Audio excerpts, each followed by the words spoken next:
Ciao a tutti, sono kappagame ed oggi ci troviamo su The Stanley Parable. È un gioco letteralmente malato. Story of a man named Stanley. Stanley worked for a company in a big building where he was employee number 427. Employee number 427's job was simple. He sat at his desk in room 427 and he pushed buttons on the keyboard.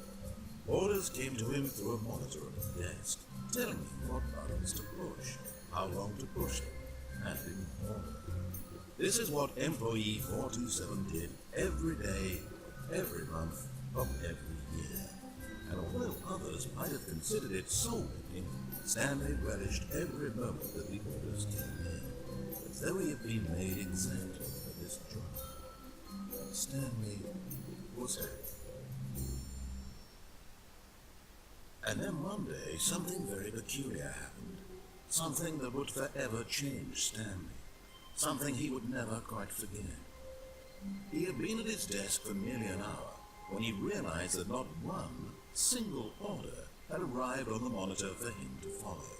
No one had showed up to give him instructions, call a meeting, or even say hi. Never in all his years at the company had this happened, this complete isolation. Something was very clearly wrong. Shocked, frozen solid, Stanley found himself unable to move for the longest time. But as he came to his wits and regained his senses, he got up from his desk and stepped out of his office. Vediamo. Dove si può andare? All of his co-workers were gone. What could it mean? Stanley decided to go to the meeting room. Perhaps he had simply missed a memo.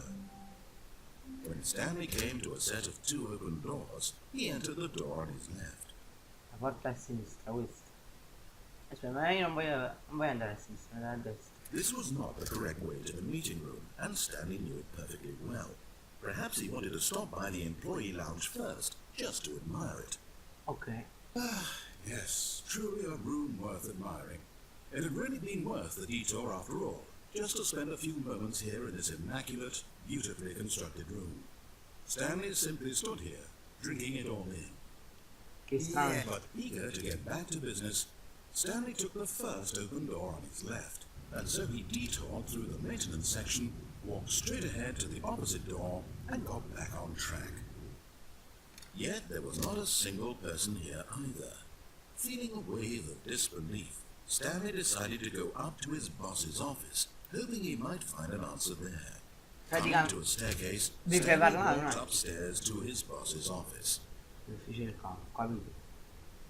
Ma praticamente questo faceva un lavoro che gli davano dei comandi sul computer e lui li eseguiva. E un giorno non trovò nessuno in ufficio in questo coso e mo vuole andare a cercare qualcuno per chiedere Staring into his spiegazioni. manager's office, Stanley was once again stunned to discover not an indication of any human life. Shocked, unraveled, Stanley wondered in disbelief who orchestrated this, what dark secret was being held from him. What he could not have known was that the keypad behind the boss's desk guarded the terrible truth that his boss had been keeping from him, and so the boss had assigned it an extra secret PIN number, 2845. 2, 8, But of 4, course, 5. Stanley couldn't possibly have known this. Cioè, ma sicuro che non è Natale, non c'è nessuno? Stanley just sat around twiddling his thumbs. Trying to input anything on the device was useless, since he could never possibly know that the combination was 2845. Come mi dice la combinazione questo? 2, 8, 4, 2845. 2, 8, 4, 5. 2, 8, 4, 5. Oh, ma questo lo... 2, 4, 8, 5. But it turns out that the panel's emergency override kicked in, and the door just opened all by itself, and Stanley got the hell along with the story. Well, whoop-de-doo. Vabbè, aperta la porta da solo. Ok ragazzi, io sto cagando sotto. Non farmi brutti scherzi perché... Cosa devo fare? Devo prendere questa cosa. che non si prende. Aspetta che faccio un colpo di testa. Niente. Perché non scendi? Scendi. Ehi.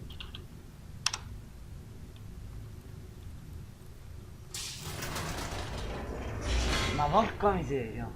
Descending deeper into the building, Stanley realized he felt a bit peculiar. It was a stirring of emotion in his chest, as though he felt more free to think for himself, to question the nature of his job. Why did he feel this now, when for years it had never occurred to him? This question would not go unanswered for long. Stanley walked straight ahead through the large door that read Mind Control Facility. Impianto di controllo mentale.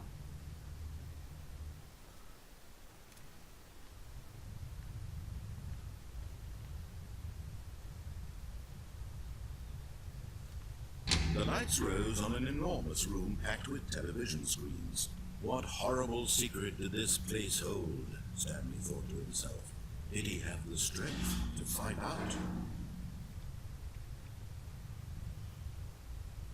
Ma che gioco è questo, mannaggia? Un'altra. Now the monitors jumped to life. Number of an employee in the building. Stanley's co-workers. The lives of so many individuals reduced to images on a screen. And Stanley eternally monitored in this place where freedom meant nothing. This mind control facility, it was too horrible to believe. It couldn't be true. Had Stanley really been under someone's control all this time? Was this the only reason he was happy with his boring job? That his emotions had been manipulated to accept it blindly?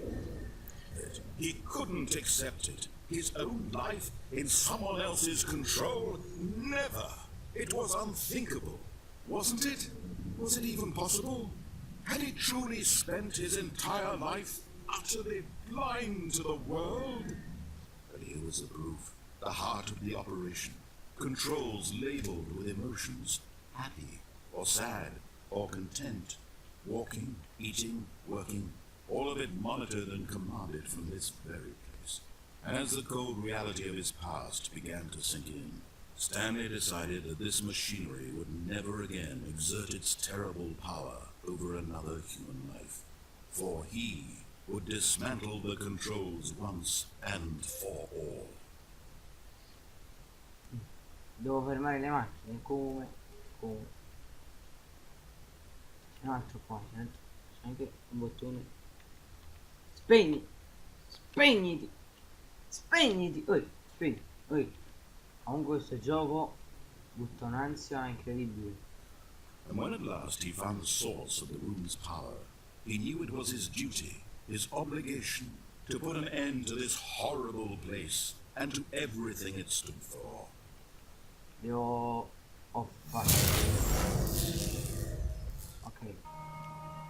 Blackness and a rising chill of uncertainty. Was it over?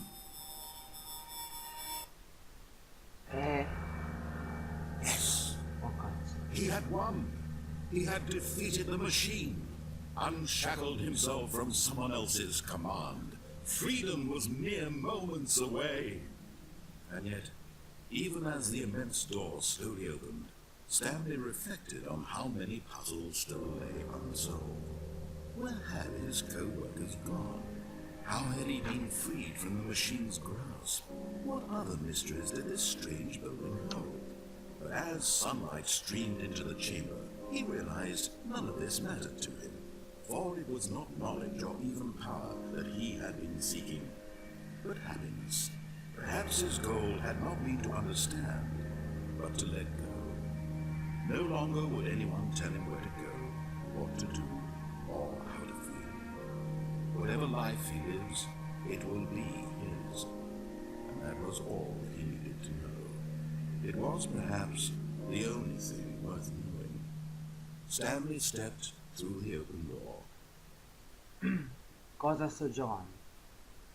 Stanley felt the cool breeze upon his skin, the feeling of liberation, the immense possibility of the new path before him. This was exactly the way, right now, that things were meant to happen. And Stanley was happy. When Stanley came to a set of 2 open doors, he entered the door on his left.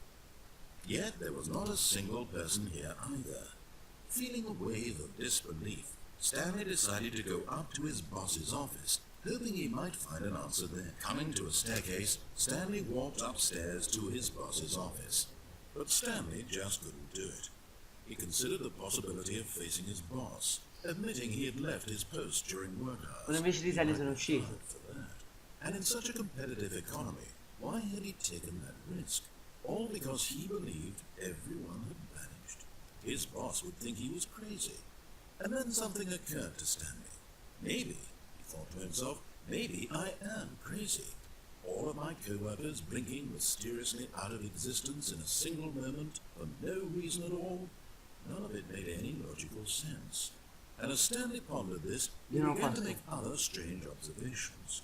For example, why couldn't he see his feet when he looked down? Why did doors close automatically behind him wherever he went? And for that matter, these rooms were starting to look pretty familiar. Were they simply repeating? No, Stanley said to himself, this is all too strange, this can't be real. And at last, he came to the conclusion that had been on the tip of his tongue. He just hadn't found the words for it. I'm dreaming, he yelled. This is all a dream. Oh, what a relief Stanley felt to have finally found an answer, an explanation.